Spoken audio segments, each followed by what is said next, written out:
6월 5일 오늘의 말씀은 잠언 19장 1절에서 14절입니다.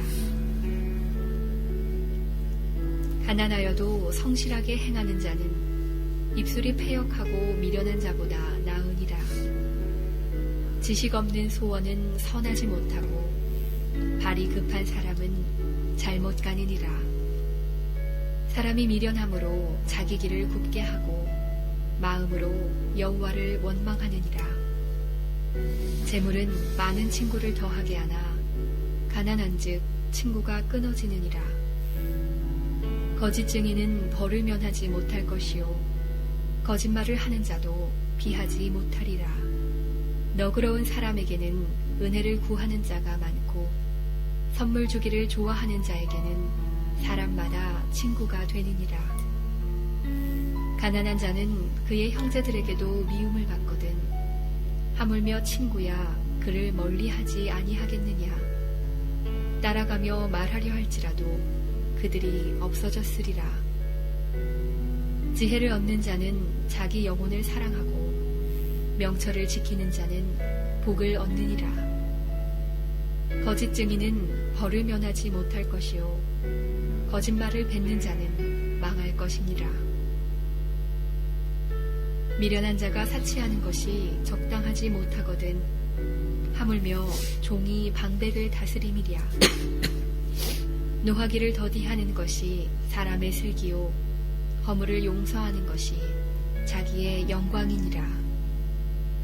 왕의 노함은 사자의 부르짖음 같고 그의 은택은 불 위에 이슬 같으니라.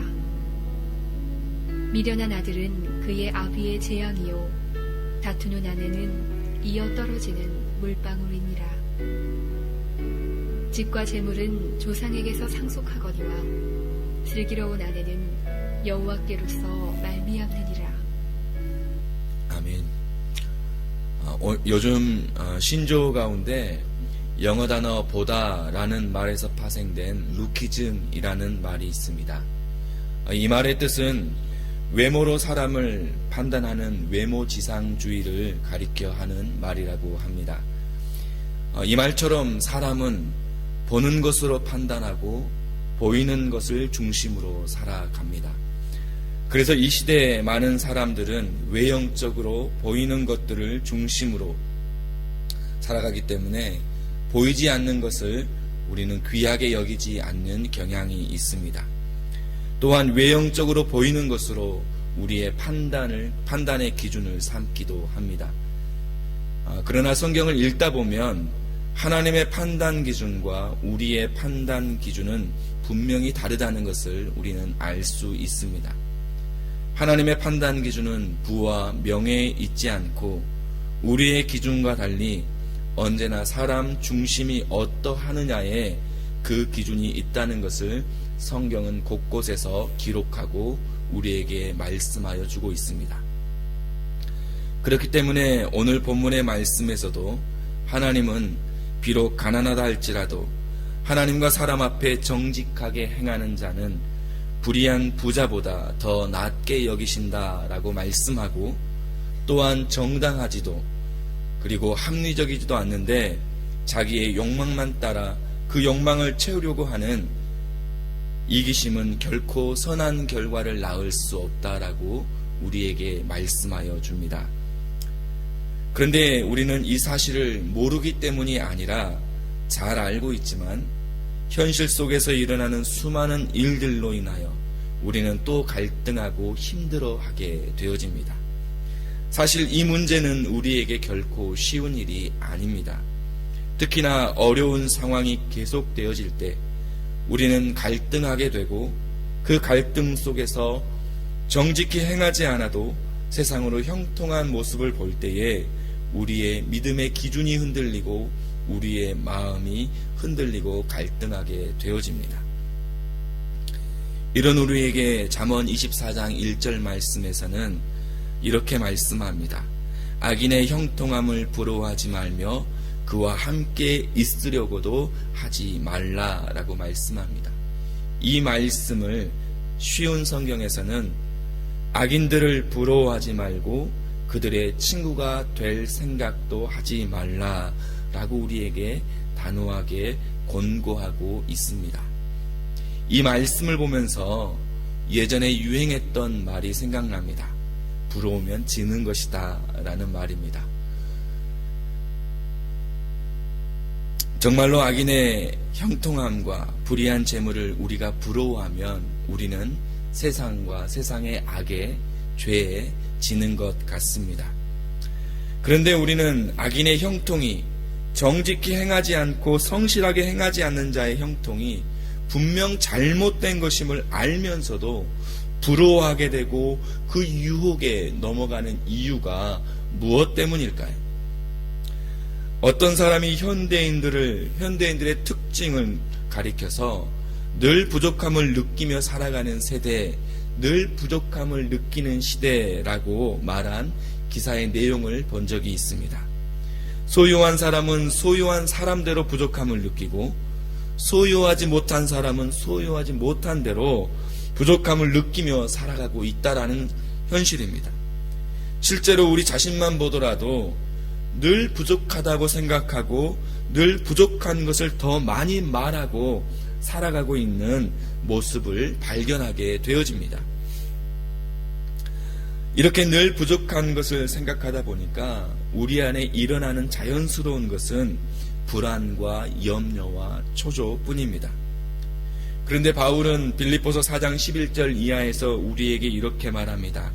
어떠한 형편에든지 나는 자족하기를 배웠노니 나는 비천에 처할 줄도 알고 풍부에 처할 줄도 알아 모든 일 곧 배부름과 배고픔과 풍부와 궁핍에도 처할 줄 아는 일체의 비결을 배웠노라 라고 우리에게 말씀합니다. 바울이 어떤 형편에서든지 자족할 수 있었던 비결이 무엇 때문일까요? 바울은 그에게 능력 주시는 자 안에서 있었기 때문입니다. 즉, 그는 부족함 가운데 오히려 만족함을 얻을 수 있는 비결을 예수 안에 있음을 배웠고 예수 안에 있음을 깨닫게 되었다라는 사실입니다. 다윗의 삶을 보아도 시편 23편 1절 말씀에 보면 여호와는 나의 목자시니 내게 부족함이 없으리로다 라고 말씀합니다. 역대상 29장 11절에서 보면 여호와여 위대하심과 권능과 영광과 승리와 위엄이 다 주께 속하였사오니 천지에 있는 것이 다 주의 것이로소이다. 여호와여 주권도 주께 속하였사오니 주는 높으사 만물의 머리이심이니이다 라고 다윗이 고백하고 있는 것을 보게 되어집니다. 다윗은 하나님을 그의 만족으로 여기고 하나님을 크게 보았습니다. 다윗은 그의 모든 소유가 하나님께 있음을 깨닫고 알았습니다. 그래서 다윗은 하나님 안에 있을 때에 자신의 삶에 부족함이 없다라고 고백할 수 있게 된 것입니다. 사랑하는 여러분, 하나님 안에는 부족함이 없습니다. 하나님 아버지는 우리에게 다함이 없는 사랑으로 오늘 또 우리에게 채워주시기를 원하십니다. 그러나 반대로 하나님 안에 없으면 아무리 많은 것을 가졌다 할지라도 그 안에 채워주지 않는 부족함 뿐입니다. 그러므로 오늘 우리의 삶에 만족함이 되시는 주 안에 거하는 삶이 되셔서 다윗과 같이 우리의 모든 상황 속에서 다함이 없는 것으로 채워주시는 주님의 풍성함을 누리는 저와 여러분의 삶이 되실 수 있기를 간절히 소원합니다. 또 한 가지 오늘 본문의 말씀을 통해서 깨닫게 되는 것은 노하기를 더디하고 허물을 용서하는 삶을 살아가는 것입니다. 요즘 한국 사회를 가리켜서 분노 사회라는 말이 있습니다. 그런데 쉽게 분노하는 사람들의 특징을 보면 만성적 분노를 품고 살아가는 사람들에게서 또 쉽게 분노하는 삶이 나온다라고 합니다. 탈무드에 보면 참으로 강한 자는 누구인가? 강한 사람은 자신을 절제할 줄 아는 사람이다 라고 이야기합니다. 이성을 잃고 자기 통제력을 점점 상실해가는 요즘 우리에게 가장 필요한 것은 바로 절제라는 것입니다. 또한 노하기를 더디하는 마음입니다. 그러나 우리에게 절제하기란, 그리고 노하기를 더디하기란 참으로 어려운 숙제 가운데 하나입니다. 그래서 잠언 16장 32절 말씀에서 우리에게 이렇게 말씀합니다. 노하기를 더디하는 자는 용사보다 낫고 자기 마음을 다스리는 자는 성을 빼앗는 자보다 나으니라 라고 말씀할 정도로 노하기를 더디하고 우리의 마음을 다스리는 것이 우리에게는 그렇게 어려운 일입니다. 그러나 반대로 생각해 보면 그러한 삶을 살아갈 때에 하나님께서는 우리에게 반드시 성을 빼앗는 자의 그 용사의 기쁨보다 더한 기쁨을 예비하여 주시고 있다라는 사실입니다. 우리의 의지로 우리가 할 수 없지만 주께서는 우리에게 함께하여 주셔서 노하기를 더디하고 절제함을 우리에게 도우시겠다라고 말씀하여 주고 있습니다. 그래서 성경은 절제는 성령의 열매라고 이야기하고 성령의 도움 가운데서 가능한 은혜라고 이야기합니다. 노하기를 더디할 수 있는 절제는 우리의 한계로는 어렵습니다. 그렇기에 우리는 날마다 성령의 도우심을 구하며 주님의 은혜를 따라 살아가는 삶이 필요합니다. 그러므로 사랑하는 여러분, 주님께서 우리에게 오늘 하루 예비하여 주신 은혜를 받아 누리기 위해서 날마다 성령의 도우심을 사모하시고 그 도우심의 은혜를 따라 살아가셔서 성을 빼앗는 그 용사가 누리는 그 기쁨보다 더 큰 기쁨을 누리시고 나누시는 복된 믿음의 하루가 되시기를 주님의 이름으로 축원드립니다. 함께 기도하시겠습니다.